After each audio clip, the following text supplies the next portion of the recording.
Hi everybody, welcome to the Actors Academy, and thank you for tuning in today. So it's been some time. I haven't seen you guys in a while, for a good 5 to 6 weeks, something like that. I've been a very busy bee. I was part of this project that was going and working for the past 5 to 6 weeks, and it was a very interesting process. The beginning was quite different from what I've been used to, but the end product turned out pretty well, so I've been happy about that. I hope you guys are all doing well. Let me know in the comment section down below what's happened for you guys in the past 5 to 6 weeks. Have you guys got representation, taken some acting classes, found some new discoveries maybe in your acting? What's been happening for you guys in the past 5 to 6 weeks? I'd like to know. Leave it down in the comment section below.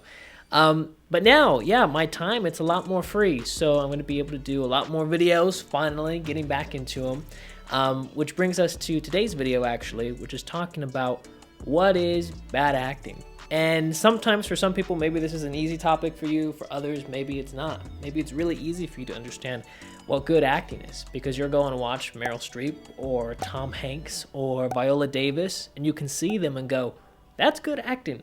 I see that. I understand what I'm looking at right now. Boom, great.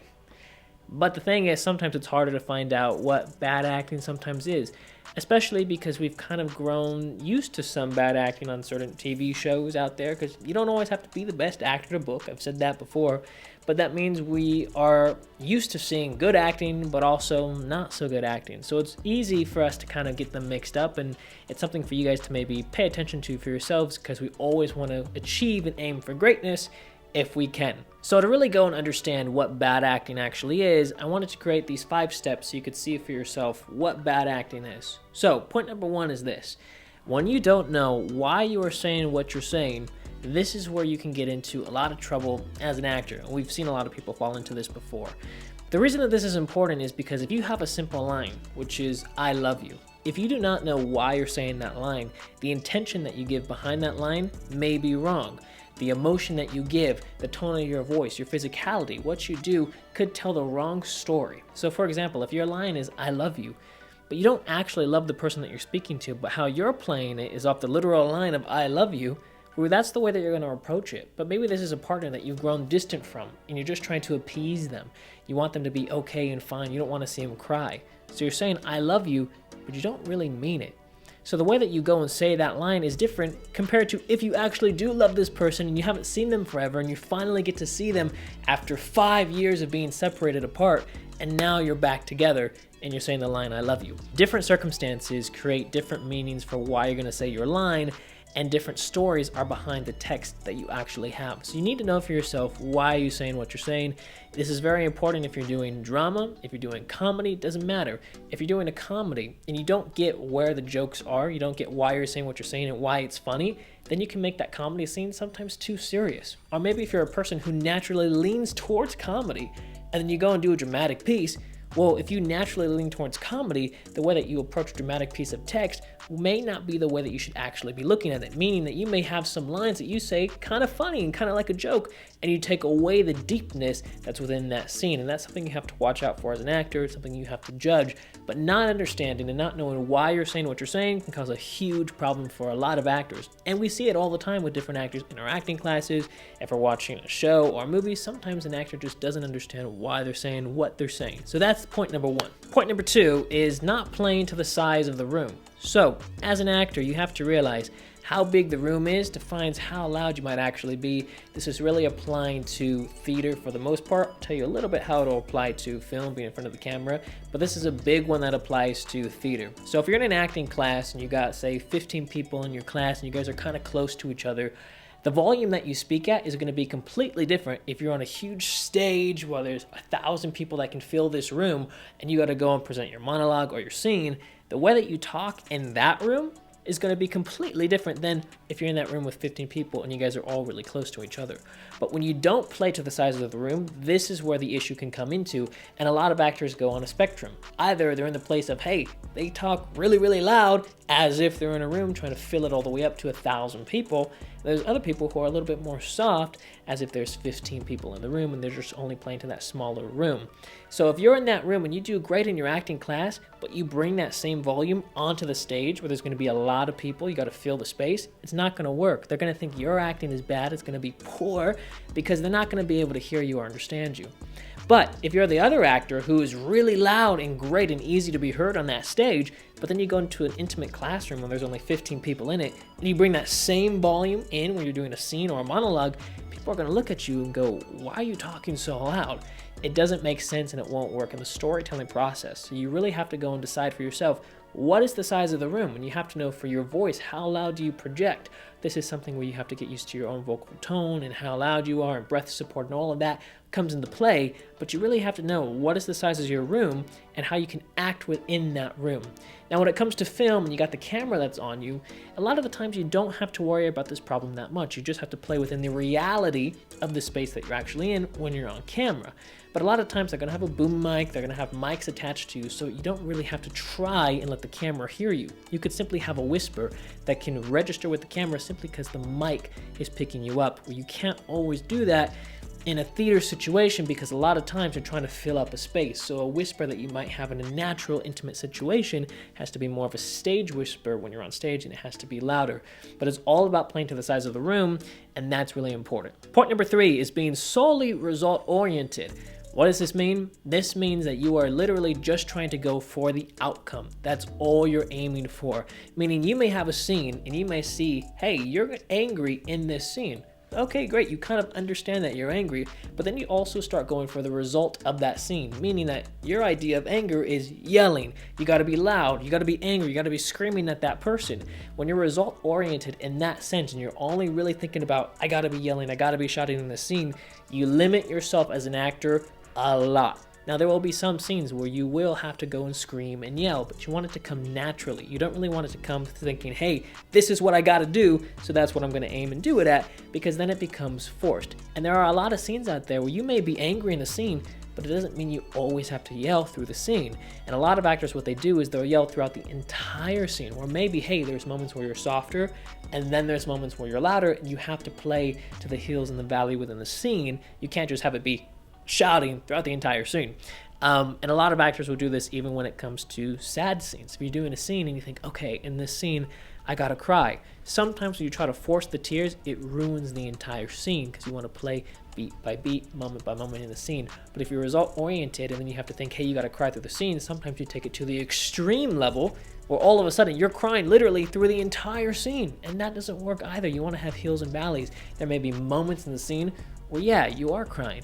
But then you may have other moments in the scene where maybe you're laughing and maybe you're crying again, and then maybe you're not crying at all. It really depends on the story that's trying to be told. But ultimately, you do not want to be super result-oriented as an actor where you're just chasing the result of something because you stop playing the moments within the scene, and all of a sudden a scene that might have 10 beats in it, all of a sudden you bring it down to 1 or 2 beats, and then a lot of the nuance within that scene gets taken away. So if you can, try not to be super result-oriented because it'll hurt your process as an actor. Point number 4 is not having life in your eyes. So the eyes are the gateway into the soul. They tell a story. A lot of times when we're watching an actor and we don't believe their performance, it can be because the eyes don't have any life into it. If you're going out for auditions and you're in that room with the casting director and they got the camera on you and they're looking at you on the screen, or maybe they're looking up from their script to look at you in the eyes, they want to see that there's a story going on behind your eyes. If your eyes are just kind of wide and you're like, oh, I'm just trying to memorize my lines, it's called a deer in the headlight stare. When they see that, there's not a real story that's coming about. It's just you being nervous and scared in that moment. And you can test this out for yourself to see it. If you guys really want to know exactly what I'm talking about, get a piece of text, get a monologue, just kind of start to try and do that memorization process. Literally, after this video, go and record yourself, get any piece of text online, just Google a monologue, and start trying to memorize it, and give yourself maybe an hour to memorize that piece. And then go and record yourself doing that monologue. You're going to mess up. You're not going to remember everything, and that's okay. But what I want you guys to do is to see how you guys look when you're trying to recite that monologue and remember it. You're going to see in your eyes how you're searching and trying to remember the lines, and how there's not a true life behind the eyes, because really you're just thinking in your head, wait, what is my next line? What do I have to say? Then what I want you to do is have that exact same monologue, but now spend 2 days to memorize that monologue so you really have it down for yourself. Spend 2 days doing it, and then record yourself doing that exact same monologue. Yes, it's going to be better because you're going to have it more memorized, but really what you're focusing on is the life in the eyes, because I want you guys to be able to see for yourself what it looks like, and you guys can do it with your own selves by getting out your camera. And you'll see that the story, the life in your eyes will be much more present in that moment. Now, is it going to be perfect? Is it going to be great and amazing? No, maybe not. Maybe you're an actor who's just starting out. But the point is, what I want you guys to see is that little difference that's there. And you want to have life in your eyes. And a lot of times when actors go in for their auditions, they get nervous, they get shy, they get scared, and we have these walls and these barriers that come up in front of us, and all of a sudden that story, the life that we have in our eyes, tends to disappear. We don't want that to happen. When it happens, the story starts to drift away. We lose connection with the actors that we're working with, whether or not we're in the scene with them, if it's on stage, if it's in front of the camera. You need to have life in your eyes, and when you don't, that's where bad acting really starts to come forward. Point number 5 is acting different than you do in your everyday normal life. So, as an actor, you have to remember what you're trying to do is you're trying to represent real life and bring it either onto the stage or in front of the camera.